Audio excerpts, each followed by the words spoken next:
চলেন আরেকটা দেখাই, কয়টা হাত ওঠে দেখি। নবীকে তো ভালোবাসি বটে, স্লোগান তো দেই বটে, স্লোগান তো দেই বটে। এইখানে কয়জন আছে এই বয়সে যতবার চুল কাটছে একবার যা সেলুনে বলছে আমার চুলটা আজকে আমার নবীর আদর্শ মতো কেটে দিবা? বলছেন কোনদিন? বলেন, রাগ হয়ে গেলেন? জীবনে যদি একবার বলতাম যে আজকের চুল কাটাটা আমার নবীর আদর্শ মতে কেটে দাও, যাতে কিয়ামতের দিন আমি হাত পাততে পারি যে একবার হইলো আপনার আদর্শ মতে আমি চুল কাটছি, আমাকে কি দিবেন দেন? সুযোগ হতো না? হতো না? নবীজির দিকে তাকায় আল্লাহ নামাজ 50কে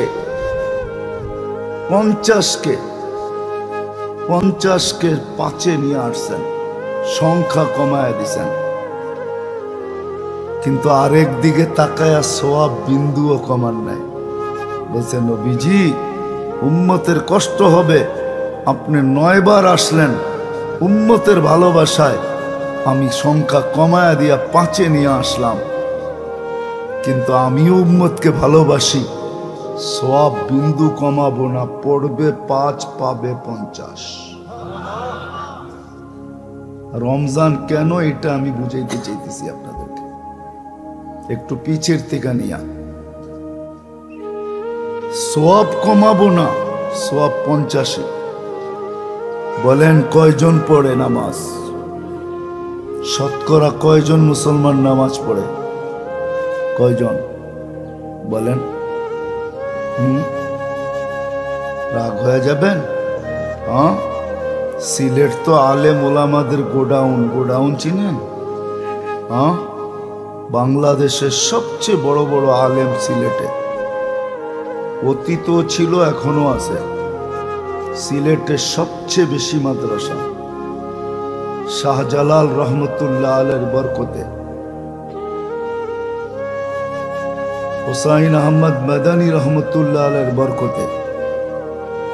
কিন্তু এখানে কয়জন হাত উঠাইতে পারবে যেই কয়জন নামাজ পড়ে যে আজ পর্যন্ত কোনো আলেমের কাছে যায়া আমি যে নামাজের ভিতরে যে সূরা পড়ি, দুরুদ পড়ি, কুনুত পড়ি, তাশাহুদ পড়ি, আমি যে দোয়ায়ে মাসুরা পড়ি, এখানে কয়জন আছে যে আলেমের কাছে যায়া আমি সত্যায়িত করছি আমি ঠিক পড়ি না ভুল পড়ি?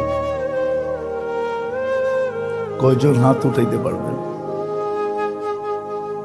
এখানে তাবলিগালা সাথীও আছে, চিল্লা দেওয়া, সেও তো যায় নাই।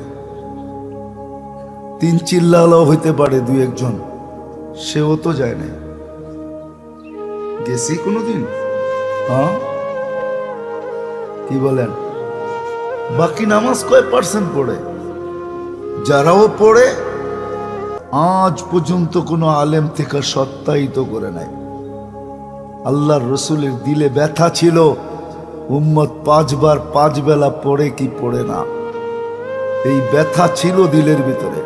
কেননা মুসা আলাইহিস সালাম বারবার বলতেছিল যান আরো কমায় নিয়ে আসেন, আমি 2 বেলা পড়াইতে পারি নাই, আপনি 5 বেলা কোত্থেকে পড়াবেন? বলছে আমার লজ্জা লাগে, এতবার গেলাম আবার যাব। আল্লাহ মনে হয় তখনই কানে কানে বলছিলেন বন্ধু নিয়ে যান, আমি উম্মতকে বাড়ির থেকে ঘুমের থেকে উঠায় উঠায় পড়ায় নিব। এই জন্যই আজান দিছেন, আজান দিছেন আল্লাহ এই জন্যই যে আমি ডাকার দায়িত্ব নিলাম, ডাইকা ডাইকা পড়ায় নিব। আজানের আওয়াজ কানে যায় না এরকম কোনো লোক নাই বাংলাদেশে, আছে? আজানের আওয়াজ সবার কানে যায় না? কে ডাকে? হ্যাঁ, কে ডাকে? আল্লাহ ডাকে। ভালোবাসেন এই জন্য কিচ্ছু বলেন না। প্রমাণ দিতেছি আমি, কোরআন বলে কোরআন তোমাদেরকে ভালোবাসি এই জন্য কিচ্ছু বলি না। নাযিরুন কাইফা তা'মালুন, শুধু তাকায় তাকায় দেখি তোমরা করো কি। ওয়া ইয়াফু আন কাসীর, তোমাদের অধিকাংশ গুনাহ এমনি মাফ করে দিই, কেননা তোমাদেরকে ভালোবাসি। তারপরেও তো পড়ে না। পড়ে না। আল্লাহর রসুলের মনে মনে হয় ছিল যে আমি কি মুখ দেখাবো, কি মুখ দেখাবো আমি এদের আল্লাহকে, যদি উম্মত না পড়ে কি মুখ দেখাবো যদি না পড়ে।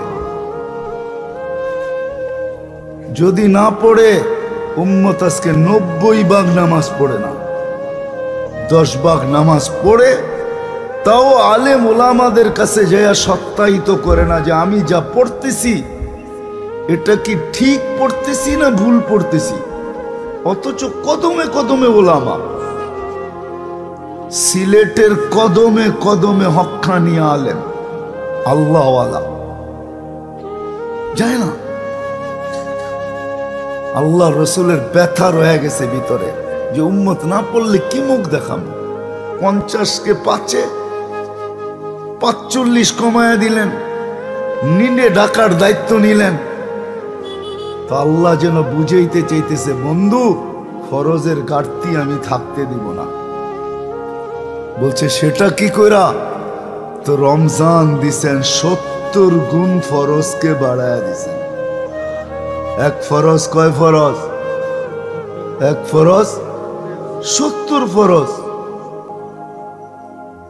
রমজান এই জন্য দিছেন যে এই উম্মতের যেন ফরজের ঘাটতি না থাকে, ফরজের ঘাটতি নিয়ে যেন এই উম্মত আল্লাহর কাছে না দাঁড়ায়। এই জন্য কেন আল্লাহর রসুল, হায় হায়, আরেকটা বুঝার যদি বুঝে আসে, আপনি বলবেন ঘাটতি পূরণ করার দরকারটা কি? যে ঘাটতি পূরণ করার দরকারটা কি? কেন ঘাটতি পূরণ করতে হবে ফরজের? আমি তো বলি ওলামায়ে কেরাম একমত হবে কিনা জানি না, ওলামায়ে কেরাম একমত হবে কিনা জানি না। আমি তো, আমার তো মন বলে, আমার তাখাইয়ুল এটা, আমার ধারণা এটা, যে এই উম্মতকে আল্লাহ বাছাই করে সিধা জাহান্নামে পাঠানো উচিত, জান্নাতে পাঠানো উচিত ছিল। আমাদেরকে কিন্তু আল্লাহ বাছাই করছেন, বাছাই, বাছাই বোঝেন? হুয়াজতাবাকুম, আমাদেরকে মানব জাতির ভিতর থেকে বাছাই করছেন। সমস্ত মানুষের উপরে কুদরতি হাত লাগছে একবার, আমাদের উপরে লাগছে 3-3 বার।